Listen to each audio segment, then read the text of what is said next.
Welcome to the Adam Rothstein Hockey Podcast. This is your podcast for all things hockey.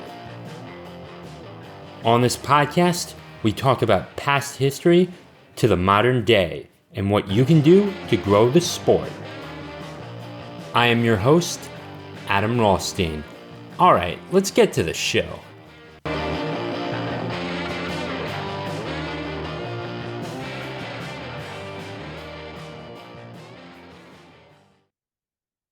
Welcome into the Adam Rothstein Hockey Podcast. I'm your host, Adam Rothstein. So today I did want to talk about hockey participation, all that stuff, and just really in a better lack of terms, just why it's not growing and why it will become the part of the Big Five and not the Big Four.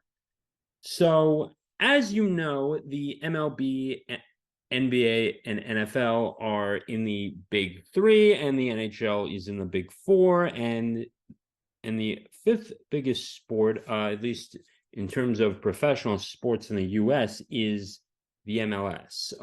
When it comes to pro sports, yeah.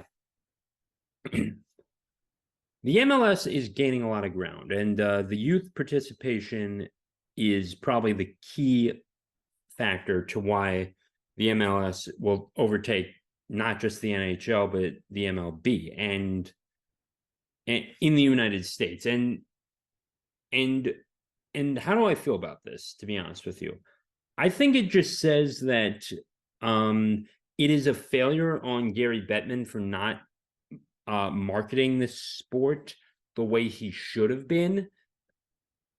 Remember, we only had about an average of maybe 2 million people out of the nearly like 370 million people in North America, or between Canada and the United States, and only 2 million people, or just under 3 million people out of all those people, watched the NHL Stanley Cup Finals for 2023. That is pathetic. The WNBA was even putting up some better numbers than the NHL, and it's like, and I know these guys are not the best marketers. They're not the best marketers, and the players are not the best to be marketers themselves, or they're not the best people to market the sport as well. Now, back to the youth participation. There was a graph, and I'll bring these up here in a moment after I get this going here. Where is the... Yeah, so there was a graphic as well, and there is, yeah, here we are. So there is about 4.2 million players, 2.5 million male and 1.7 million female registered with U.S. Soccer. So that's on Google, and we'll go to Statistica, and then we'll just switch over to the other tab for hockey. But 4.2 million people. All right, take into that consideration. That's not considering the players that are not registered as well. It's not there, and there, this is not showing up there.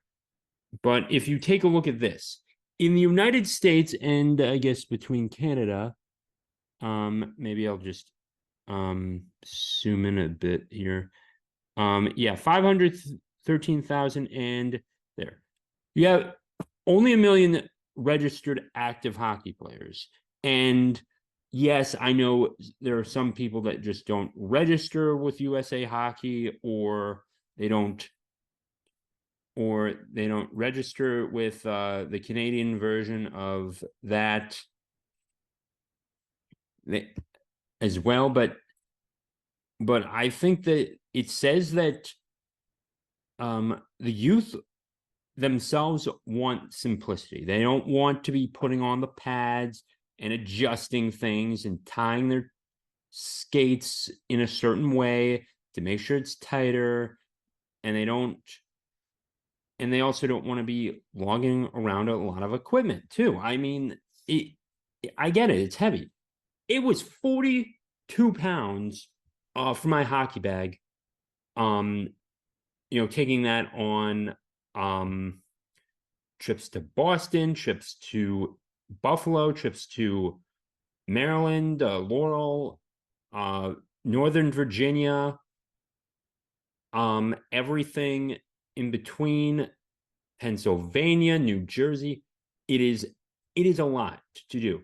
You can get your gear and maybe a ball in a soccer bag and some extra clothes and stuff and maybe a water, and you're golden there. And that's maybe at the very most, 10 pounds. But if you want to include snacks or something, 10 pounds versus the 42 pounds or sometimes even the 50 pounds. And you're carrying sticks too. So it's like, that's another reason why the kid might not want to take it up as well. Also, you have to learn a new skill to play too. And we're not on the ice all day. You have to like spend hours and hours and hours to master the skating. In soccer, you already know how to run and kick, essentially. You're kicking when you're in the womb. So it's not that difficult a skill to learn, just more of how to curve the ball for the shot and just do these trick shots and all that stuff and pass and stuff and just kick the ball up in air and headbutt it too. But guess what? You're on land. You're not on ice. And you are so likely to fall on ice, which is why we wear so much gear in hockey. But yeah, it's the complexity, it's the new skill to learn, and kids just want to pick up and play right away. And you can just get a group of guys together and just draw something out. You don't need on a chalkboard on a brick wall and then just play between two nets too, or like go to an elementary school and play too. Like you don't really need anything else, which is why soccer is the most it's the most played sport in the world, or football to my international audience. Don't have one. I think I don't have one, but there's that.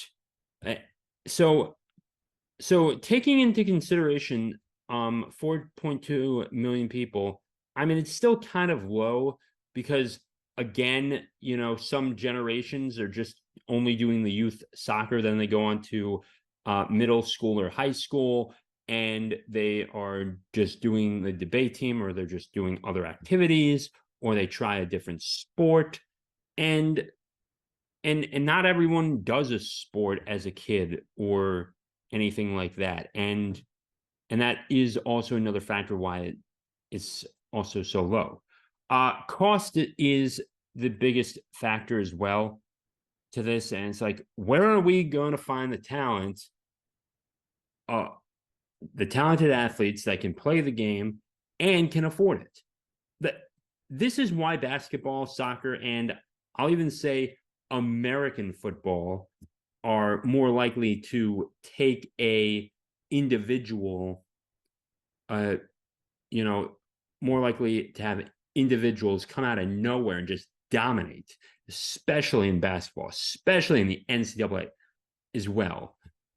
You see these random guys, like no one knew who Jordan Hawkins was a few years ago, and he grew up in the same county I did too. So think about that. If you know who I'm talking about, Jordan Hawkins, NCAA basketball player. And I've said this before, in terms of affordability, to make it cheaper when you're starting out and you're a bit unsure, but you really want to give it a go. I've said that roller hockey is a great option. It's not checking. There's a little less gear, and the costs are a little less as well because of the less gear, and it's on hard tile, or a certain tile as well. And the paint's already there, the colored tiles are already there, and you don't really have to maintain it. You don't have to have a Zamboni driver and pay him for his labor. You don't have to do it. You just have it out in the sun, or you have it indoors, and you don't have to also keep your AC unit to a certain temperature. You can keep it at room temperature, and you don't have to worry about ice melting. I mean, it was incredibly cold last night walking into the clinic, and I was in a t-shirt and shorts walking in there, just walking in there, and it's like, how do people like survive? And people also don't like the cold. I moved to Florida, and it's understandable. There's like they don't like snow, they don't like the cold winters, and that's understandable. They'd rather just be outdoors playing around as well. I think the training for hockey is much harder, not just because of the skating, but because of the checking, the physicality of it, and you have these tall guys, and you're more likely to get injured in this sport. I think, aside from football, it's the most American football, it's the most likely. It's a sport where you're most likely to get injured. I have back injuries, knee injuries, hip injuries, arm injuries. I even slammed my wrist down in a practice once. Like, that's why we wear so much gear. It's incredible too. And I should really stop sharing this as well, with this graphic as well. So I'll bring this back. And I will say that I want to see the sport grow, and I'm hearing all these reports from the MLS saying that they'll pass the MLB and hockey, and those are like my two favorite sports, baseball and hockey too. And they're gonna pass them in 5 years because the youth is coming up, Gen Z's coming up. I'm not exactly a part of it. I was born in '94, so there's that. The generation that's gonna come up and be a part of this and participate and just be working members of society after their teen year, their late teen years, and they've gone off to college, they are going to decide what's popular, and we'll follow. I mean Taylor Swift is popular because the millennial generation decided. We bought her music. We bought everything. Like, they bought the music, they listened to it on YouTube, they bought the posters, they got the concert tickets, they dealt with the Ticketmaster crap, and we decided, hey, that's what we like, because it was simple, or it was consistency, and we don't like to think about like strong messages or get anything more complicated. It's more simplified than anything else. And hockey is not the simplest sport. We've got to deal as well. We've got to deal with the blue line situation, offsides situations. You can have a foot in the blue line before the puck crosses, and all that stuff. And it's like, and that's a little bit difficult to remember. You can have your foot in the crease as long as the puck's there, and no one really, and it's difficult to explain to a first timer. Maybe there's still something to soccer where it's easier to explain for the first timers. And I wanted to watch a little soccer last week, and I checked out this Michigan Indiana game, and they were moving pretty quickly. It was like 3-1 too in soccer, but But I mean, still, it's hard. It's like it's still difficult because you have to kick it a certain way and actually get it, and the goalies are athletic. They're not Patrick Waugh. They don't know how to do butterflies or anything, but they're athletic. I'll give them that. And if soccer gets quick enough, if it gets quicker, if they just can move it, if they can just get really fast and like just really just go so fast and just outwork it and get fast on the ground like they're track stars, I think hockey is going to be in for a major reckoning, and it's going to be sad too. This game is old. Hockey is old, but soccer is older, and it was able to, go into ancient Egypt. It was able to be a part of the it was able to just be a part of so many cultures that never even met because they wanted to kick something around us like, hey, we're bored. We're tired of killing, you know, we're tired of killing, we're tired of war and all that stuff. Let's play these games. And it was and imagine if we never came up with these games and sports and stuff. There'd be so much more war just because we needed an outlet. And I'm grateful for that, obviously. It gives me an opportunity to talk to you lovely people as well. But I think Gary Bettman needs to do a few things as well. We've done equipment exchanges and that stuff in the past, and they're still not interested. But I didn't see very many advertisements for it. I mean, I should not be seeing on the main networks when I'm like just watching around on some sports or like ESPN and stuff, and like or like watching the NFL on Fox, WNBA advertisements when there should be more NHL preseason advertisements. They're not in the big four. They don't make much money. But McDavid makes millions of dollars. Ovechkin makes millions of dollars. Phil Kessel makes millions of dollars. And they can't find the damn money. You know what? I'm putting the E on this. They can't find the freaking money to actually just market the NHL season coming up. It's shameful that they have not put more ads out than that the WNBA has more advertisements, or at least more ads being seen by the average sports viewer. That should not be happening. I don't care how much they're spending on ads trying to prop up this league, whether it's coming from the NBA or not. Get your heads out of your asses and start marketing. Okay? Get on the main networks.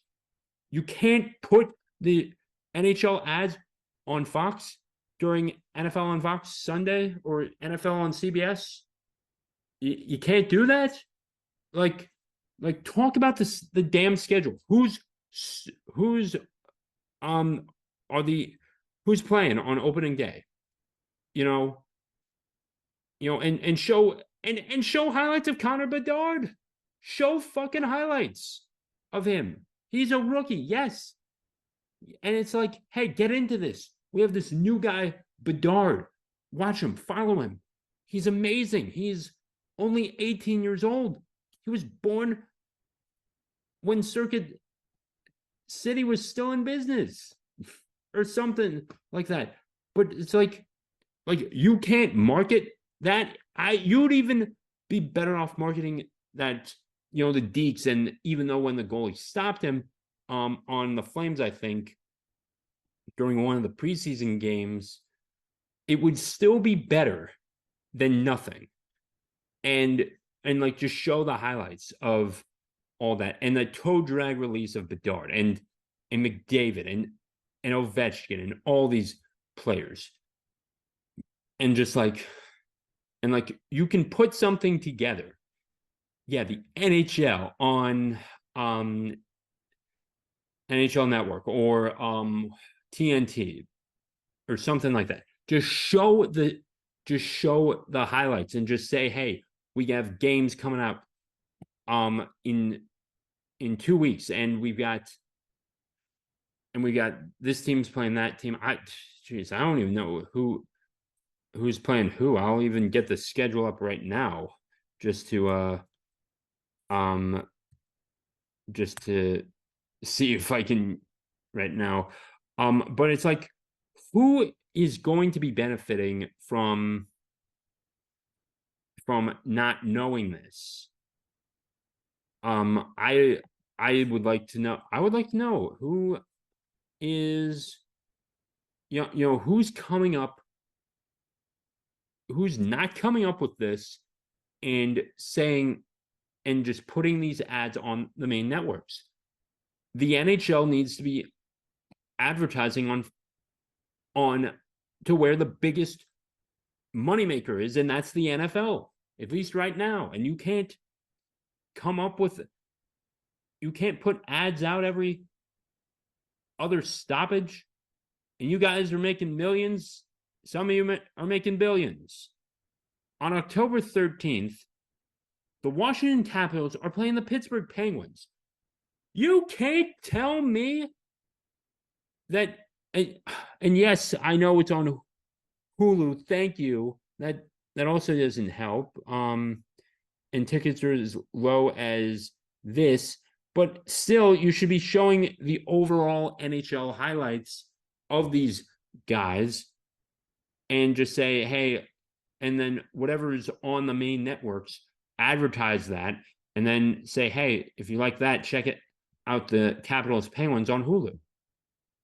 This should not be that fucking complicated, people. Bettman is infuriating to work with.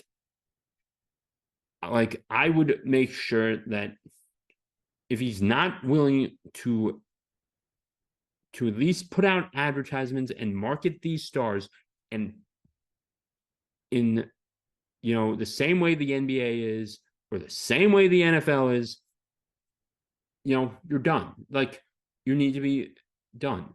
Grow the sport too. Grow the sport.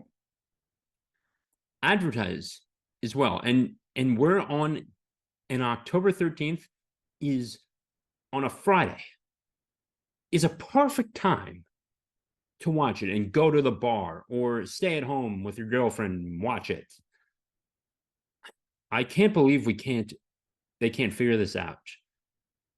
Soccer, I actually don't know if of the schedule with this.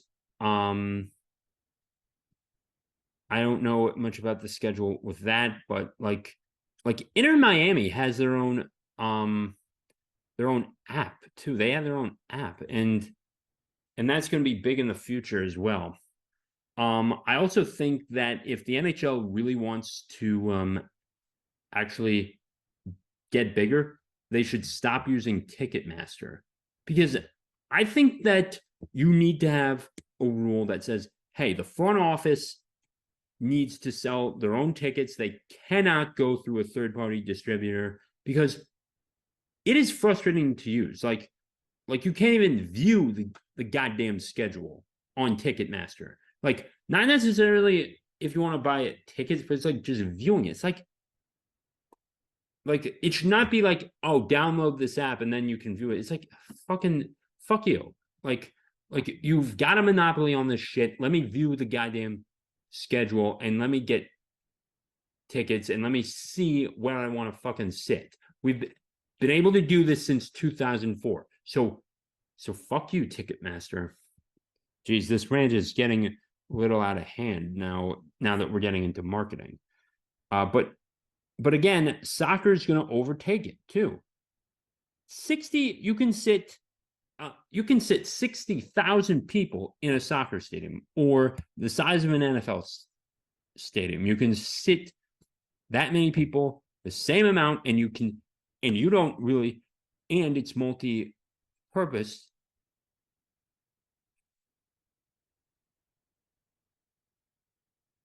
if if through all that, through all of that, you can't, it's multi-purpose as well. So, and basketball and hockey, they can sort of have the have their uh their things as well. That they're It's multi-purpose at those arenas as well, or it can be, but there's a lot less people sitting at an NHL game than an NBA game because of the court size or the arena size, and a hockey rink takes up more space, and that's less room for people to sit near the action. And that takes away from it. And hockey is a spectator sport, even though it can be watched on TV and get the replays and the highlights and stuff. It's not the same as watching it live.